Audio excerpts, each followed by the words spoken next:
Now, I know earlier when I said if you get nothing else out of the set, take this away about the daddy thing. I would like to amend that. So I see a lot of us are around the same age, like 30s, 40s, but I did see some younger people come in here, people in their early 20s. So this piece of advice is for them. The rest of us, you're going to be like, obviously. But this is for the younger people. Don't live with a stranger.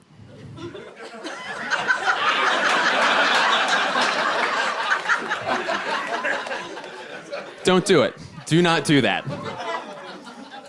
And I speak from experience. I've lived with a stranger twice. The most recent time was before I moved in with my now wife. My roommate and I, our third roommate, suddenly moved out. So we had to find a new one quickly, and we went on this thing called Craigslist. And if you don't know what Craigslist is, a guy named Craig made a list of perverts that you can live with.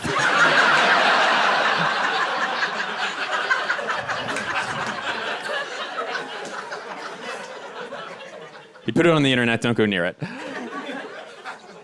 And I should have known better because I had lived with a stranger before that, where when I was in college, if you've never been to college, what they do, if you don't know anyone there your freshman year, they match you up with a random person to live with, which is strange because you're not living in a mansion, you're sleeping 2.5 inches away from this person.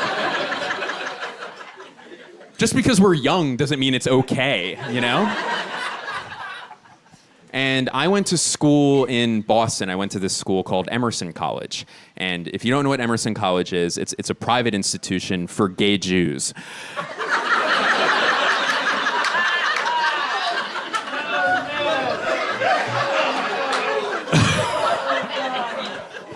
They put it in Boston. It's accredited. So went to Emerson. And I didn't know anybody at that school, so I got matched up to live with a random person. And I get there, and I was super nervous. I had never lived out of my hometown before. I was moving up to a city I've never lived in. And I meet my roommate. His name was Ryan. Still is.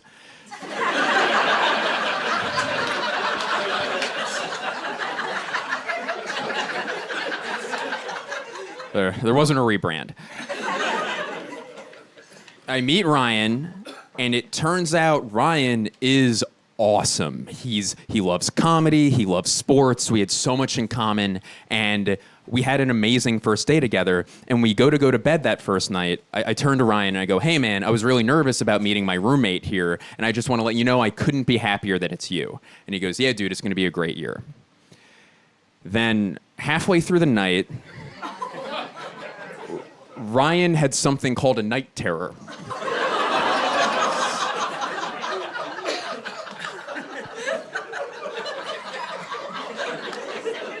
And if you're like me at the time and you don't know what a night terror is when you sleep in such a scary way, you terrify the night. Medically speaking, that's what it is. So I'm not sleeping soundly, I'm in a new bed, and then halfway through the night, I turn in time to see Ryan raise up out of his bed like the Undertaker. Out of a fucking coffin. And he looks at me with his dead eyes and starts screaming, "There's a baby! There's a fucking baby!" And I was like, what is that? What? Because I didn't know what a night terror was. I'm from a good home.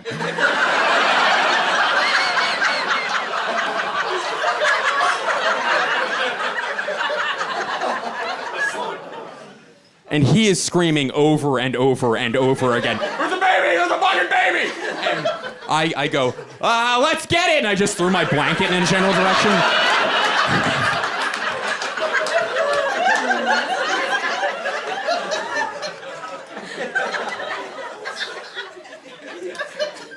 Because I didn't want to come off as a square, you know? Like, let's get that baby, daddy.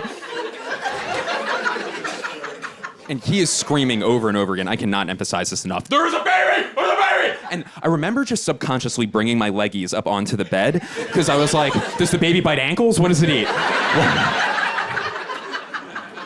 Is it ankles? And then Ryan, he's up now. He stares at the wall for 10 seconds in dead silence, which is so long. And then his head snaps back at me. And he screamed the 5 scariest words anyone's ever screamed at another person. And he screamed them at me. He goes, "The baby's under your bed!" And I go, "No, no!"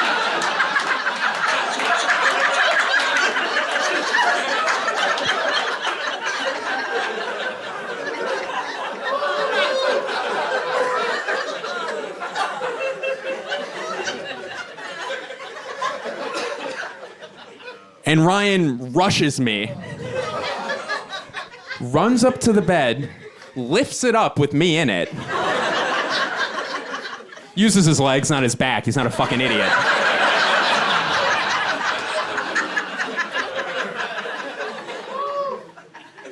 Then I roll out of the bed like a sack of bricks. He drops the bed, turns back to his bed, shuffles over, gets in, pulls up the coveys, and goes to sleep.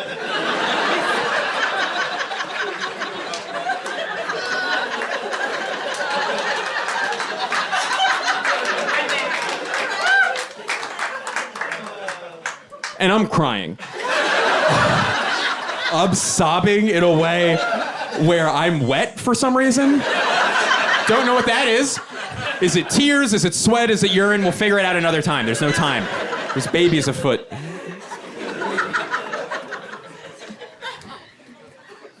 And I don't go back to bed after that. That's the end of sleep for me. That's over with. Good Lord, is that what sleep looks like? Ryan wakes up the next day, and he looks rested.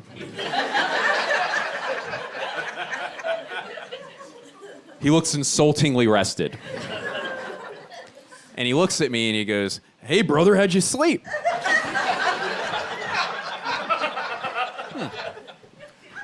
"Not good, dude.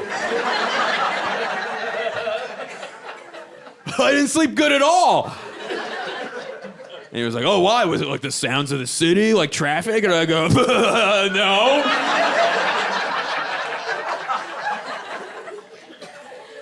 It was the baby?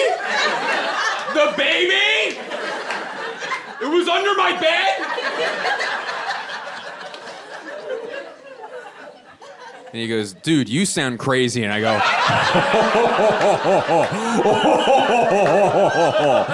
"Oh." So I rushed him.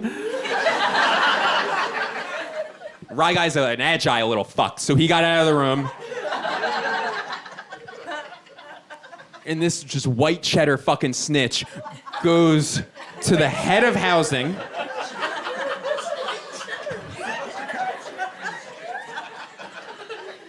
And told the head of housing that he didn't feel safe living with me anymore.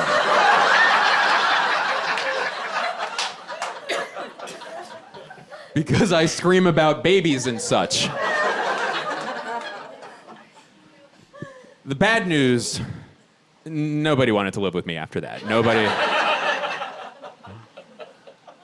But the good news is I got the room to myself for the rest of the year. Thank you so much. Thank you. The baby stayed. You are all amazing. Thank you so much. I'm Blake Wexler, everybody. Thanks for making this a great one. Enjoy the rest of your night. Thank you.